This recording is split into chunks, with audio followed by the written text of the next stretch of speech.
మనల్ని కాపాడి రక్షించి మరో నూతన సంవత్సరంలో మనల్ని ప్రవేశింపజేసి అదే రీతిగా మనందరినీ ఒకే స్థలంలో, ముఖ్యంగా నన్ను ఈ సియోనులో జతపరిచిన ప్రేమ చాలా గొప్పది. కనుక అట్టి ప్రేమను బట్టి ఆయన్ని స్తుతించుటకు మనము చేరి వచ్చాము. కనుక సమయం పోనీయకుండా ఆయన స్తుతించే కొన్ని మాటలు చూసుకొని మనం ఆ రీతిగా ఆయన్ని ఆరాధన చేద్దాం, ఆ రీతిగా ఆయన్ని స్తుతిద్దాం. చూడండి, మత్తయి సువార్త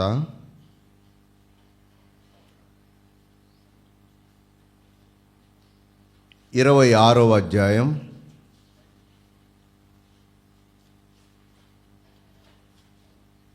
28వ వచనం.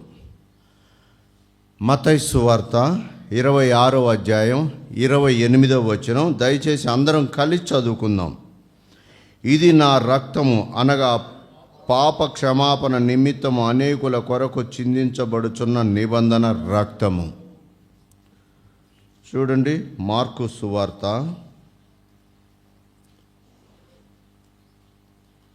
14వ అధ్యాయం 24వ వచనం. మార్కు సువార్త 14వ అధ్యాయం 24వ వచనం. ఇది కూడా అందరం కలిసి చదువుదాం. అప్పుడు ఆయన, ఇది నిబంధన విషయమై అనేకుల కొరకు చిందింపబడుచున్న నా రక్తము. సహాయం కోసం చిన్న ప్రార్థన లేఖించండి. మహాపరిశుద్ధుడా, కృపగల నా దేవా, నీ పాదముల కొందనాలు తండ్రి.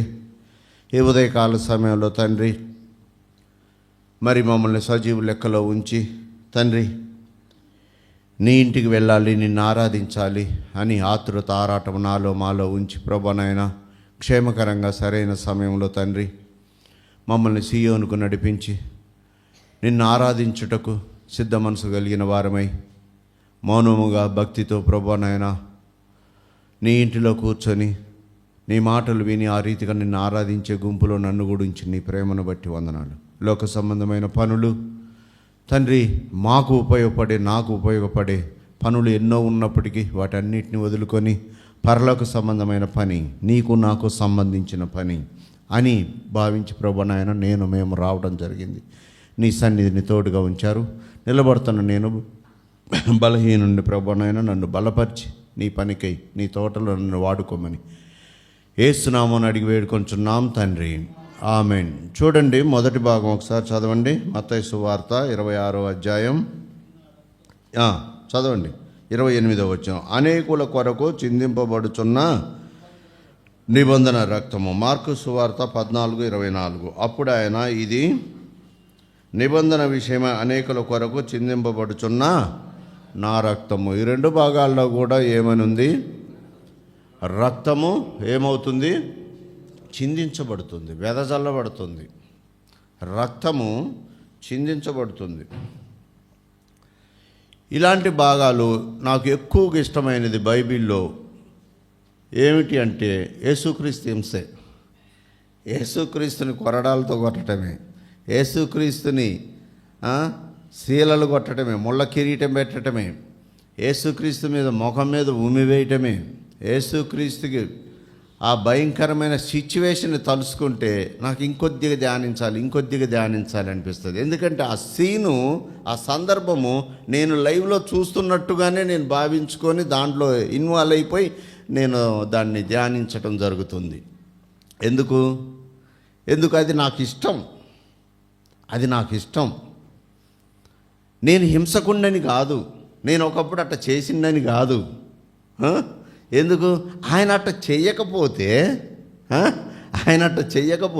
ఆ రీతిగా కాకపోతే, ఆ రీతిగా మాంసపు ముద్దగా కాకపోతే, ఆయన రక్తము వెదజల్లకపోతే, చిందించబడకపోతే నువ్వు నేను ఎక్కడ ఉండేవారిమి? నువ్వు నేను గోతిలో ఉండేవారిమి, అగ్ని ఆరదు పురుగు చావదు ఆ స్థానంలో ఉండేవారిమి, భయంకరమైన యాతనలో ఉండేవారిమి, భయంకరమైన స్థితిలో ఉండేవారిమి. ఆ స్థితి నుంచి తప్పించు నిమిత్తము ఏం చేశాడు? ఆయన యాతన పడ్డాడు. మిర్యాలగూడ నుంచి రావటం అంటే మామూలు విషయమా? ఇక్కడ ఫ్యాన్ కింద కూర్చున్నంత విషయమా? ఆడ కూర్చొని టీ తాగినంత విషయమా? లేకపోతే మీరు ఇళ్ళ కానుంచి పని బంద్ చేసుకొని రావాలంటే ఎంతో శర, ఎంతో కష్టము. ఆ కష్టము పడుతూ నువ్వు రా, ఆ కష్టము పడుతూ నువ్వు రా, ఆ ముళ్ళ పొదలు, ఆ గచ్చ పొదలు, వాటిని దాటుకుంటూ నువ్వు రా, ఆ ట్రాఫిక్ని దాటుకుంటూ నువ్వు రా. అయ్యా ఇక్కడ ట్రాఫిక్ ఉంది, నేను రాలేనా, ఐఎమ్ సో సారీ, నేను ఇంటికాడ పడుకుంటా అంటే బాధ్యత కలిగిన వారు ఊరుకుంటారా? ఎట్లయ్యా? ఎన్ని బాధ్యతలు ఉన్నాయి, ఎన్ని కష్టాలున్నా, ఎంత ఇబ్బంది ఉన్నా, ఎంత పంచర్ అయినా కూడా పంచర్ వేయించుకొని, బండి లేకపోయినా ఆటో ఎక్కి, ఆటో లేకపోయినా నడిసిరా, కాళ్ళు గుంజుతున్నా, తలనొస్తున్నా, చేతకపోయినా, నీరసంగా ఉన్నా, రాత్రి తినకపోయినా నువ్వు రా. ఎందుకు? నీకు మేలు జరుగు నిమిత్తము.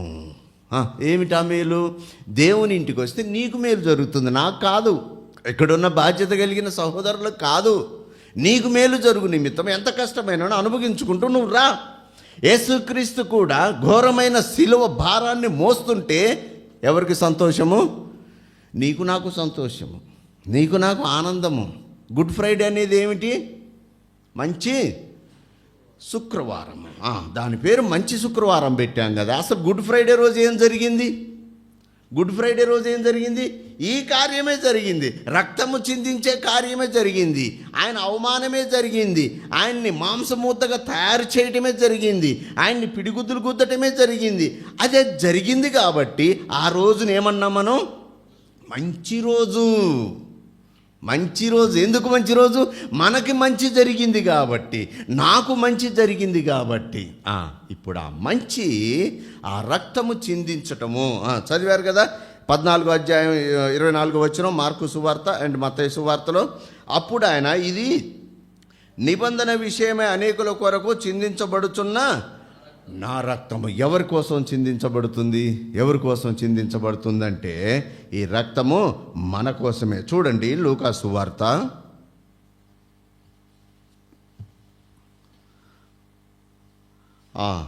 6వ అధ్యాయం 16వ వచనం. లూకా సువార్త 6వ అధ్యాయం 16వ వచనం చదవండి.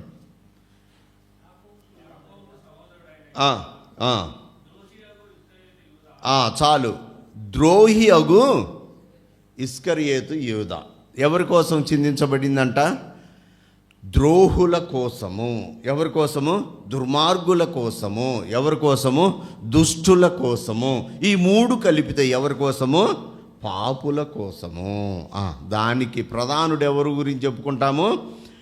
ఇస్కరియోతు యూదా. ఆ ఇస్కరియోతు యూదా స్వభావము ఎవరిదో కాదు, నీది నాది మనందరిది, మనదే. ఇప్పుడు ఆయన ద్రోహి అంట. ఎవరు? ఇస్కరియోతు యూదా. ఎలా ద్రోహి అయ్యాడు? యేసుక్రీస్తుకి నమ్మకంగా ఉన్నాడు, నమ్మక ద్రోహం చేశాడు. యేసుక్రీస్తుని దగ్గరికి పోయాడు, ముద్దు పెట్టుకున్నాడు. ఆ ముద్దులో ప్రేమ ఉంటుందేమనుకుంటున్నారు అక్కడ ఉన్న వారందరూ, చూసిన వారందరూ. ఆ ముద్దు అనేసరికి ఒక ఆప్యాయత, ఒక అనురాగం, ఒక ప్రేమ ఉంటుందేమనుకుంటున్నారు. కానీ దాంట్లో ద్రోహం ఉంది, దాంట్లో పాపం ఉంది, దాంట్లో ఎంతో పట్టించాలన్న లేకపోతే క్రూరత్వం ఉంది. అటువంటి వ్యక్తి కోసం ఏమైంది? రక్తము చిందించబడింది. ఇప్పుడు ఆడేం చేయాలి? ఆ ఇస్కరియోతు యూదా మరణానికి వెళ్ళాలి. ఆ ఇస్కరియోతు యూదా చనిపోవాలి. ఆ ఇస్కరియోతు యూదా పాపాత్ముడు కాబట్టి పాపం చేత పట్టబడిన వాడుగా ఉంచబడాలి. ఆ పాపం నుండి విడిపించుటకు ప్రభు అయిన యేసుక్రీస్తు తన రక్తాన్ని చిందించాడు. చూడండి, ఇలాంటి ద్రోహులు కొంతమంది ఉన్నారు. వారిని ఒకసారి చూసి వద్దాం. చూడండి, కీర్తనలు 78వ అధ్యాయం 78వ కీర్తన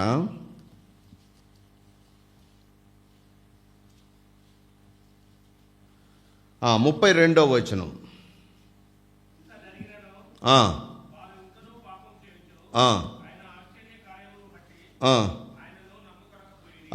ఇంత జరిగినను వారు ఇంకనూ పాపము చేయుచు ఆయన ఆశ్చర్య కార్యములను బట్టి ఆయనను నమ్ముకొనకపోయిరి. ఏం జరిగిందంట? ఇంత జరిగినను అని అంటే ఏం జరిగింది? పైన ఉంటుంది చూడు 24వ వచనము.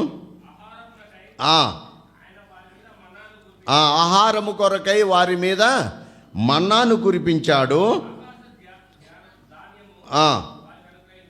ఆకాశ ధాన్యము వారికి అనుగ్రహించను, దేవదూతల ఆహారము నరులు భుజించేటట్టుగా చేశాడు. అంతేకాదు, సముద్రాన్ని 2 పాయలుగా చేశాడు. ఇంకా అనేకమైన అద్భుతాలు ఆడ చెప్పుకుంటూ పోతే చాలా ఉంటుంది.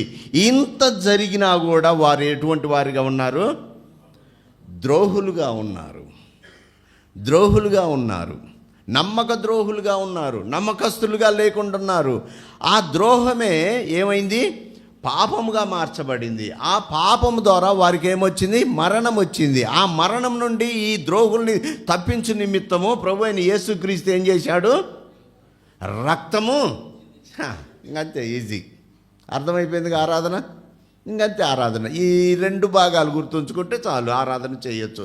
ఎక్కడిదెక్కడిదో ఎప్పుడుదెప్పుడుదో చేయాల్సిన అవసరం లేదు. సద్ది ఆరాధన ఆయనకి ఇష్టమైనది కాదు. ఇంపైన కొత్త సువాసన కలిగిన కొత్త ఆరాధన ఆయనకు అవసరము. చూడండి, వీరు ఎక్కడున్నారంటే సంఖ్యాకాండము 20వ అధ్యాయము 2వ వచనం చదవండి.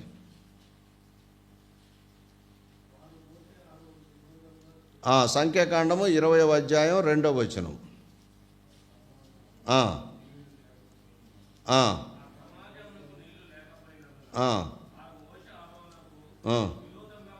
చాలు, చదవండి.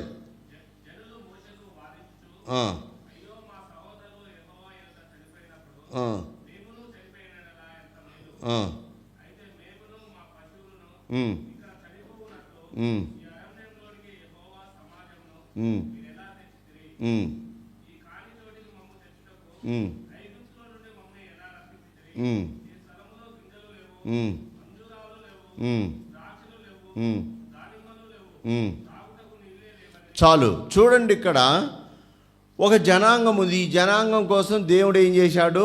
ఆకాశం నుంచి మన్నాను కురిపించాడు. వీళ్ళు నడవటానికి దారిని ఏర్పాటు చేశాడు. దేవదూతలు తినే ఆహారాన్ని వీరికి సమీపంగా ఉంచాడు.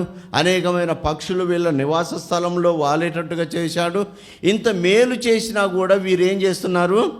కృతజ్ఞత లేని వారై ఇంత జరిగినను వారు ఇంకను పాపము చేయుచు ఆయన ఆశ్చర్య కార్యములను బట్టి ఆయనను నమ్మకొనక పోయిరి. ఇంత జరిగినను వారు ఎటువంటి వారిగా ఉన్నారు? సనిగేవారిగా ఉన్నారు, గునిగేవారిగా ఉన్నారు. మాకేంది? వీరిని బ్రతికించు నిమిత్తమే ఈ మోషే అనేవాడు ఏం చేస్తున్నాడు? ఎంతో ప్రయాసపడుతున్నాడు, ఎంతో శ్రద్ధ తీసుకున్నాడు, ఎంతో కష్టపడుతున్నాడు. శారీరక సంబంధమైన కష్టము కంటే మనసుకు సంబంధమైన కష్టము చాలా కష్టము. ఇప్పుడు సాధారణంగా అనుకుంటాము, ఒక సాఫ్ట్వేర్ అనుకుంటాము, ఒక ఉద్యోగం అనుకుంటాము, ఏసీ రూమ్లో కూర్చొని కంప్యూటర్ ముందు కూర్చొని 2-3 గంటలు, 4 గంటలు, 5 గంటలు ఉద్యోగం చేసి రావడానికి ఏమైంది? వాళ్ళు ఎంత అదృష్టవంతులే అనుకుంటారు. కానీ వారు పడే కష్టము ఎంతో భయంకరమైనదిగా ఉంటుంది. వాళ్ళకి జుట్టూరిపోతుంది. సరిగ్గా ఏదో మాట్లాడతారు, కానీ ఏదో అర్థం వచ్చేటట్టు మాట్లాడతారు. అంటే సరైనదిగా మాట్లాడలేరు. మీరు మంచినీళ్ళు తిన్నారా అంటే తిన్నాం ఇందాకనే అంటారు. అంటే మంచినీళ్ళు తింటారా? మంచినీళ్ళు తిన్నవన్నా నువ్వు మంచినీళ్ళు తిన్నావంటే మంచినీళ్ళు తిన్నా. అరే, మంచినీళ్ళు తాగుతాం కదా, మంచినీళ్ళు ఎలా? నువ్వు అడిగే ప్రశ్న సరిగ్గా లేదు అని అనేది రాదు. తిన్నాంలే. ఇట్లా వాళ్ళ ఆలోచన వేరుగా ఉంటుంది. వాళ్ళ మైండ్ అంతా స్ట్రెస్ అయి ఉంటుంది, ఒత్తిడికి లోనై ఉంటుంది. ఒకవేళ వ్యవసాయం చేసిన కష్టజీవి అనుకో, శారీరక సంబంధమైన కష్టం అనుకోండి, అది ఒక 2-3 గంటలు చేస్తే ఒక 2-3 గంటలు రెస్ట్ తీసుకుంటే మళ్ళీ రీస్టార్ట్ అవుతుంది బాడీ. ఇది అలా కాదు. ఇప్పుడు ఈ మోషే కూడా ఏం చేస్తున్నాడు? ఆ రీతిగానే కష్టపడుతున్నాడు. ఏ రీతిగా? మెంటల్గా కష్టపడుతున్నాడు, ఫిజికల్గా కష్టపడుతున్నాడు. అయినను ఆయన మీద ఏం చేస్తున్నారు? సనుగుతున్నారు, గునుగుతున్నారు. ఇంకా మన భాషలో చెప్పాలంటే తిడుతున్నారు. దానికి ఈజ్ ఈక్వల్ టు ఏమొచ్చింది? తింటున్నారు, తాగుతుంటున్నారు, సుఖంగా ఉంటున్నారు. ఎటువంటి ఎండ రావట్లేదు, ఎటువంటి ఇబ్బంది రావట్లేదు. ఇంట్లో ఎట్లున్నారో, లేకపోతే ఆఫీసులో ఎట్లున్నారో, లేకపోతే ఏసీ రూమ్లో ఎట్లున్నారో అదే పరిస్థితి వీళ్ళది. కానీ వీరు నమ్మకత్వాన్ని పోగొట్టుకొని సనిగేవారిగా, గునిగేవారిగా ఉండి వారిని ఏం చేస్తున్నారు? తిడుతున్నారు. చూడండి, వాళ్ళు తిట్టిన తిట్టును బట్టి, వారు మాట్లాడిన మాటలను బట్టి వారు ఏమయ్యారో చూడండి. 10వ వచనం, 20వ అధ్యాయం 10వ వచనం సంఖ్యాకాండము. తరువాత మోషే అహరోనులు ఆ బండ ఎదుట సమాజమును పోగు చేసినప్పుడు ఏమన్నాడు? ద్రోహులైపోయారు వాళ్ళు ఏమయ్యారు? ఆ సనుగుడు గునుగుడు వల్ల ఏమయ్యారు? ద్రోహులయ్యారు, దుర్మార్గులయ్యారు, దుష్టులయ్యారు. ఈ మూడింటిని మూటగడితే పాపాత్ములయ్యారు. ఆ పాపాత్ముల్ని ఇప్పుడు ఏం చేయాలి? ఆ పాపాత్ములు ఏమయ్యారు? ఆ పాపాత్ములు మరణానికి అతి సమీపంగా ఉన్నారు. వారు అంటున్నారు కదా, ఇక్కడ ఏది 4వ వచనం చూడండి, 20 అధ్యాయం 4వ వచనం. అయితే మేమును మా పశువులను ఇక్కడ చనిపోవుటకు, వారు ఏంటంట? చావుకు సమీపంగా ఉన్నారు. వీరి సనుగుడు, వీరి గునుగుడు, వీరి పాపము, వీరి స్థితి, వీరి పరిస్థితిని బట్టి వారు ఏం చేశారు? ద్రోహులైపోయారు. ఆ ద్రోహము పాపముగా మారింది. ఆ పాపము వారిని చంపే కాడికి వచ్చేసింది. మరణానికి అతి సమీపంగా ఉన్నారు. ఇప్పుడు ఏం చేయాలి? వారు చచ్చిపోకూడదు. అది దేవుని చిత్తము కాదు. ఇప్పుడు ఏం చేయాలి? వారిని బ్రతికించాలి. ఇప్పుడు మోషే ఏం చేశాడు? చదవండి, 11వ వచనం. అప్పుడు మోషే తన చెయ్యి ఎత్తి 2 మారులు, చదవండి, 2 మారులు తన కర్రతో ఆ బండను కొట్టగా నీళ్లు సమృద్ధిగా ప్రవహించెను. సమాజమును పశువులను త్రాగిరి. తర్వాత చూడండి, 20వ అధ్యాయం 4వ వచనంలో ఏముంది? ఇక్కడ చనిపోవుటకు మమ్మల్ని ఇక్కడికి తీసుకొచ్చావా? ఓ ద్రోహులారా, ఓ పాపిష్టి వాళ్ళారా, ఓ దుర్మార్గులారా, మిమ్మల్ని చంపటానికి కాదు నేను తీసుకొచ్చింది, మిమ్మల్ని ఇబ్బంది పెట్టడానికి కాదు నేను తీసుకొచ్చింది, మీరు నరకంలోనికి పోవటానికి కాదు మిమ్మల్ని తీసుకొచ్చింది, మిమ్మల్ని బ్రతికించు నిమిత్తము నేను ఒక అద్భుత కార్యము చేస్తాను, నేను ఒక దేవుని చిత్తానుసారంగా చేస్తానని తన చేతిలో ఏముంది? ఒక కర్ర ఉంది. ఆ కర్రని తీసి ఎదురుగా ఉన్న ఒక బండని ఎన్నిసార్లు? 2 సార్లు మాత్రమే ఏం చేశాడు? కొట్టాడు. ఇప్పుడు ఆ బండ ఏమైంది? అసలు మోషే ఎవరో తెలుసా? మోషే ఫ్లాష్ బ్యాక్ ఏంటో తెలుసా? అతను చాలా మొరటోడు, మోటోడు, కర్కోటకుడు అని చెప్పుకోవచ్చు. ఎందుకంటే అన్నమంతా గెలికి పిసికి చూడనక్కర్లే, ఒక్క మెతుకునే పైనుంచి చూస్తాం. నేను చెప్పగలుగుతా, అతను ఆ ఉసికలో, ఆ ఎడారిలో జరిగిన సందర్భాన్ని బట్టి 2 వ్యక్తులు మాట్లాడుకుంటుంటే ఇతని రాక్షసత్వం, ఇతని కఠినత్వం, ఇతని శక్తి ఏమిటో నేను చెప్పగలుగుతా. ఎటువంటి వాడు? ఒకే ఒక దెబ్బ అంట. ఒకే ఒక దెబ్బ కొడితే ఏమయ్యాడు? వాడు చనిపోయాడు. చౌడు, ఎవరన్నా మనం కొడితే ఒక దెబ్బకి ఒకటి చచ్చిపోతాడా? అంత శక్తి మనకుందా? చూడు, అతను ఎటువంటి శక్తి కలిగిన వాడు, అటువంటి మోటు మనిషి, అటువంటి వాడు ఏం చేశాడు? ఒక్కటి కొట్టేసరికి వాడికి 1/2 దెబ్బ వేస్టే అయిపోయింది. వాడికి కావాల్సింది ఒక 50% డోసే, 100% లెంత్ పెట్టేశాడు, చచ్చిపోయాడు. వాడిని చంపేసి ఆడేశాడు ఉసికలు. వాడి ప్లాన్ చూడండి, మరి అతని ప్లాన్ చూడండి, మోసే ప్లాన్ చూడండి. ఎవరికి కనపడకూడదని ఉసికలో పెట్టాడు. ఎంత కుయుక్తి పరుడు, ఎంత కర్కోటకుడు, లేకపోతే ఎంత క్రిమినల్ బ్రెయినో, అతన్ని పాతి పెట్టాడు. ఇప్పుడు ఆ వ్యక్తి చేతిలో ఏముంది? ఒక కర్ర ఉంది. ఇప్పుడు ఆ కర్ర అదే కసితో, అదే కక్షతో ఏం చేశాడు? ఆ బండని కొట్టాడు. ఆ బండని కొట్టినప్పుడు ఆ బండ ఏమైంది? నీళ్లు సమృద్ధిగా రావటానికి ముందు ఒకటి జరిగింది. ఏం జరిగింది? బండ పగిలిపోయింది, బండ చిట్లిపోయింది, బండ గాయపరచబడింది, బండ నలిగిపోయింది, బండ బాధపరచబడింది, బండ రోదించింది, బండ కేకలు పెట్టింది. ఇప్పుడు అలా ఆ రోధించిన బండలో నుంచి, పగిలిపోయిన బండలోంచి, గాయపరచబడిన బండలోంచి, దెబ్బలు తిన్న బండలో నుంచి ఏమొచ్చింది? దుర్మార్గుల్ని బ్రతికించే, దుష్టుల్ని బ్రతికించే, పాపాత్ముల్ని బ్రతికించే, ముఖ్యంగా ద్రోహుల్ని బ్రతికించే ఏమొచ్చింది? నీరు వచ్చింది. ఇప్పుడు ఆ నీరు తాగి ఆ సమూహం అంతా ఏమయ్యారు? చచ్చిపోయారా? ఆ నీరు దాకా అమ్మయ్య నా జన్మ ధన్యమైపోయింది, ఇక నేను చచ్చిపోతలే. ఏమంటాడు ఒక ఆయన, నేను పలాని హీరోను చూసి నేను చచ్చిపోతా, నేను పలాని సినిమా చూసి నేను చచ్చిపోతా, నేను పలాని ప్రాంతంలో టూరిజమో లేకపోతే ఆ ప్రాంతం ఏదో ఉందిగా 2 అక్షరాల పేరు, ఆ ఊరు పోయి నేను చచ్చిపోతా, ఆడ చచ్చిపోయిన ఏం కాదు. ఇప్పుడు వీళ్ళు ఆ నీరు దాగి ఏం చేశారు? బ్రతికారు. వాస్తవానికి వాళ్ళు ఏం కావాలి? 4వ వచనం ప్రకారం చనిపోవాలి. వారు చేసిన పాపాన్ని బట్టి వారు న్యాయ విధులు న్యాయంగా లేరు. వారు దేవుడు ఎన్నో సహాయం చేశాడు. మిమ్మల్ని ఉన్నతమైన స్థానంలో ఉంచుతా, పాలు తేనెలు ప్రవహించు దేశంలో ఉంచుతా, అటువంటి ప్రయాణంలో అటువంటి జర్నీలో మీకు ఎటువంటి నష్టం జరగకుండా నేను చూసుకుంటాను. ఆయన కావాల్సిన వసతులన్నీ వారికి దయచేస్తుంటే వీరు తిరుగుబాటువాదులుగా మారారు, పాపాత్ములుగా మారారు, దుర్మార్గులుగా మారారు. దాన్ని మరణాన్ని కొని తెచ్చుకున్నారు. ఆ మరణం నుండి తప్పించు నిమిత్తము మోషే ఏం చేశాడు? ఒక బండని చూసుకున్నాడు, ఒక బండని ఎంచుకున్నాడు. తన దగ్గర ఉన్న కర్రతో 2 దెబ్బలు మాత్రమే ఆ కర్రని ఏం చేశాడు? బండను కొట్టాడు. ఆ బండ పగిలిపోయింది, ఆ బండ గాయపరచబడింది, ఆ బండ చీల్చబడింది. అలా చీల్చబడిన గాయంలో నుంచి, అలా చీల్చబడిన ఆ స్థలంలో నుంచి ఏమొచ్చింది? మనుషుల్ని, దుర్మార్గుల్ని, దుష్టుల్ని, ద్రోహుల్ని బ్రతికించే ఒక ద్రవము వెదజల్లబడింది. ఒక ద్రవము, ఒక నీరు ఏమైంది? పైకి వెదజల్లబడింది.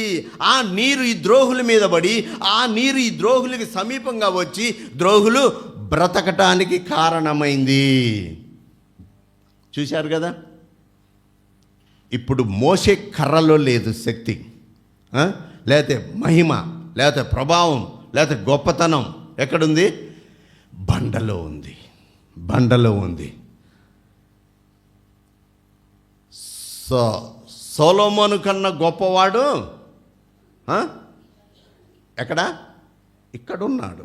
సొలొమోను కన్నా గొప్పవాడు, సొలొమోను కన్నా తెలివైన వాడు, సొలొమోను కన్నా జ్ఞానవంతుడు ఇక్కడున్నాడని మన యేసుక్రీస్తు గురించి మాట్లాడతాం. ఈ బండ కన్నా గొప్పదైన బండ కూడా ఒకటి ఉంది. ఈ బండకైనా గొప్ప బండ ఎక్కడుంది? చూడండి, కొరింథీయులకు రాసిన మొదటి పత్రిక 10వ అధ్యాయం 4వ వచనం. కొరింథీయులకు రాసిన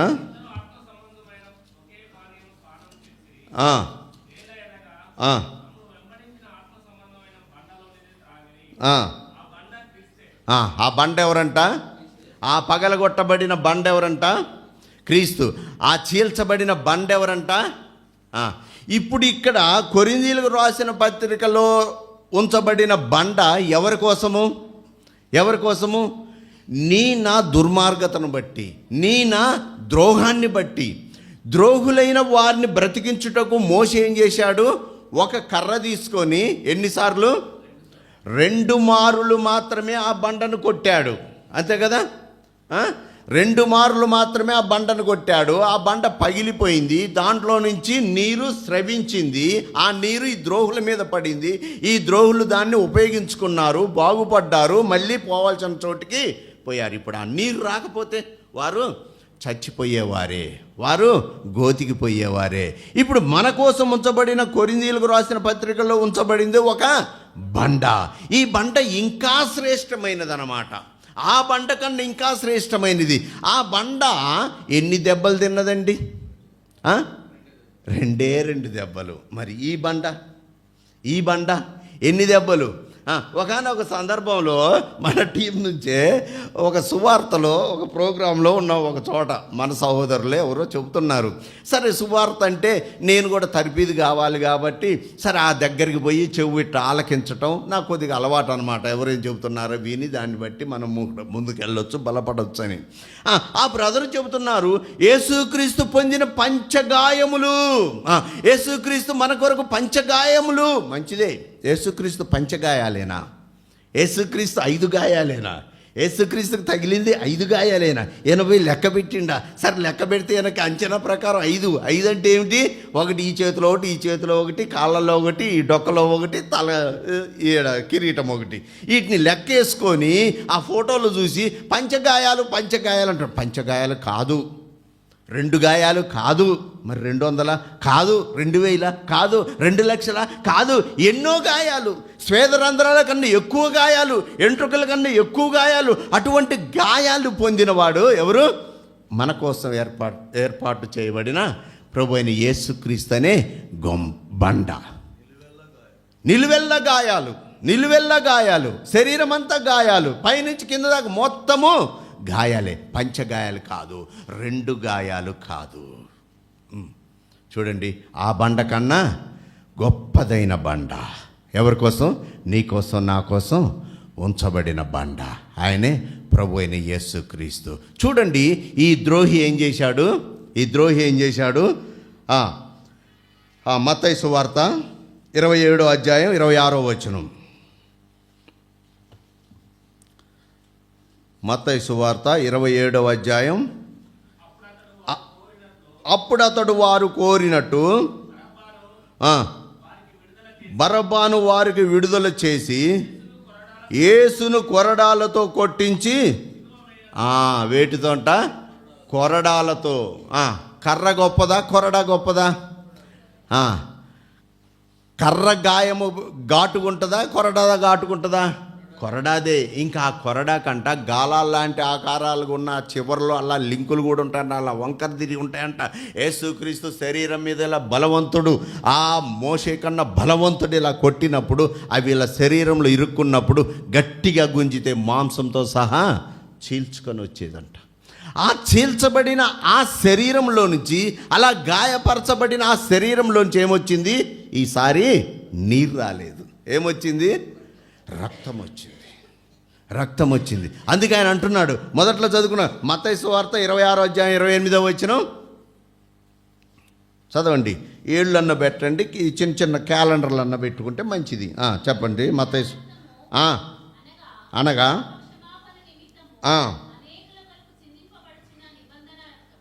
అనేకుల కొరకు చిందించబడుతున్న నిబంధన. యోహాను సువార్త 19వ అధ్యాయం.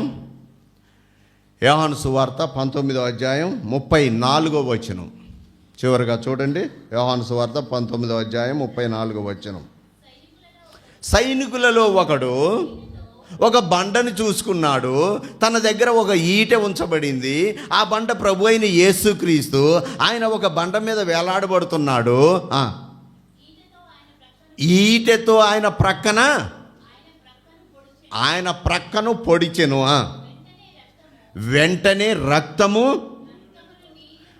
రక్తమును నీరును, ఆనాడు మోషే చేత గాయపరచబడిన ఆ బండలోంచి ఏమొచ్చింది? ఒక్క నీరే వచ్చింది. ఈ సైనికుడు లేకపోతే ఈ ద్రోహి పట్టించిన ఈ వ్యవస్థ ఈ బండని శిక్షించినప్పుడు ఈ బండ నుంచి ఏమొచ్చింది? నీరు వచ్చింది, రక్తం వచ్చింది. అందుకే నేను చెప్పగలిగాను, ఆ బండ కన్నా శ్రేష్టమైన బండ, ఆ బండ కన్నా గొప్పదైన బండ. మనిషిని బ్రతికించు నిమిత్తము నీరు వచ్చాయి అనుకుందాము, పాపం నుండి రక్షించు నిమిత్తము రక్తం వచ్చింది. ఆ రక్తం ఏమైంది? మన మీద ప్రోక్షింపబడింది. అందుకే మనం ఎక్కడున్నాము?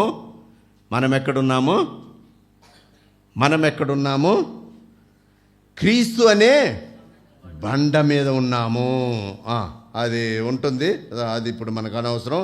ఆయన మనల్ని క్రీస్తు అనే బండ మీద ఉంటుంది. కీర్తనల గ్రంథంలో ఉంటుంది. ఆయన మనల్ని మన పాదములు తొట్టిల్లకుండా ఆ గోతిలో నుంచి తీసి బండ మీద నిలవబెట్టెను. మన పాదాలు తొట్టిల్లకుండా బండ మీద. ఆ బండ ఇప్పుడు ఎక్కడుంది? ఆ బండ ఇదిగో ఇక్కడే ఉంది. ఇదిగో క్రీస్తు ఆలయము, ఇదిగో ప్రభు అయిన యేసు క్రీస్తు ఆలయము. ఆయనలో మనల్ని నిలబెట్టాడు కనుక ఆ బండ మన కోసం ఏమైంది?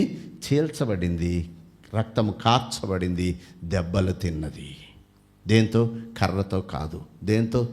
ఒక కర్కోటకుడితో భయంకరమైన శిక్ష అనుభవించి చర్మం మొత్తం చీల్చబడి రక్తము స్రవించింది. అలా స్రవించబడిన రక్తం ద్వారా మనకి పాప విమోచన. మన ద్రోహం పోయింది, మన పాపం పోయింది, మన సనుగుడు పోయింది, మన గునుగుడు పోయింది. ఇప్పుడంతా మనం పవిత్రులం, పరిశుద్ధులం కనుక పరిశుద్ధంగా ఆ రీతిగా ఆయన్ని ఆరాధన చేయాలి. దేవుడి మాటలు దీవించును గాక.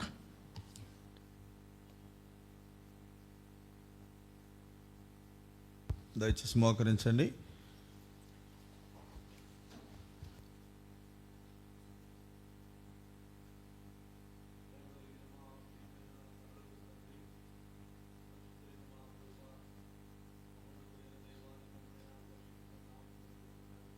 స్తోత్రాలు చెల్లిస్తున్నాము. ఇంతవరకు నీ దాసుని నిలబెట్టుకొని ఈ సంవత్సరం యొక్క మొదటి ప్రభు దినమున ఇలాగ మేము నీ ప్రజలమైన మేము ఆరాధించాలని, మా హృదయములో ప్రభు ఆరాధన తీసుకొని రాబడాలని మీరు కోరినందుకు వందనాలు. ప్రభు నీ దాసు ద్వారా జ్ఞాపకం చేయబడిన మాటల కొరకు వందనాలు.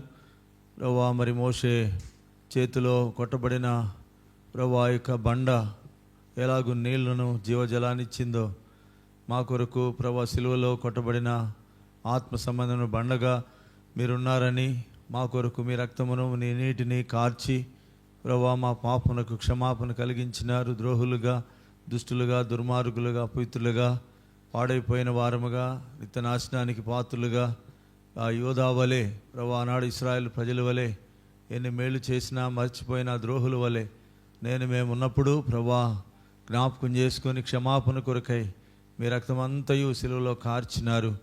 నిలువెల్ల మా కొరకు గాయపరచబడి ప్రభా మరి కొట్టబడి మరణించి సమాధి చేయబడి తిరిగి లేచి ఆ గొప్ప రక్షణ మాకు అనుగ్రహించినారు. ప్రభా మమ్మల్ని కూడా ఆత్మీయంగా బ్రతికింపజేసి సజీవుల లెక్కలో ఉంచినందుకు వందనాలు. ఇటువంటి ప్రభా గ్రహింపగలిగిన వారమై కృతజ్ఞతా హృదయాలతో మిమ్మల్ని ఆరాధించుటకు మీ కృపను దయచేయమని ప్రభువైన యేసుక్రీస్తు వారి నామములో స్తుతించి ప్రార్థిస్తున్నాం తండ్రి. లేచి నిలబడి ఒక పాట పాడదాం. ఆ సమయంలో సండే స్కూల్ పిల్లలు సండే స్కూల్కి వెళ్తారు.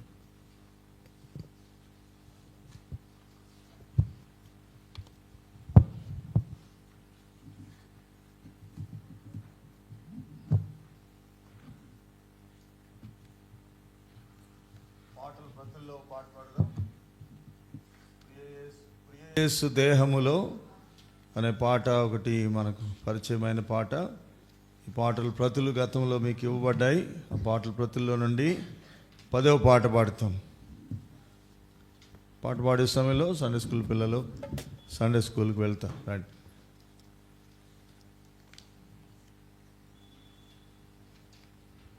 పాటల ప్రతుల్లో నుండి పాట సంఖ్య 10. ప్రియ యేసు దేహములో ఉబికే రక్తపు ఊట.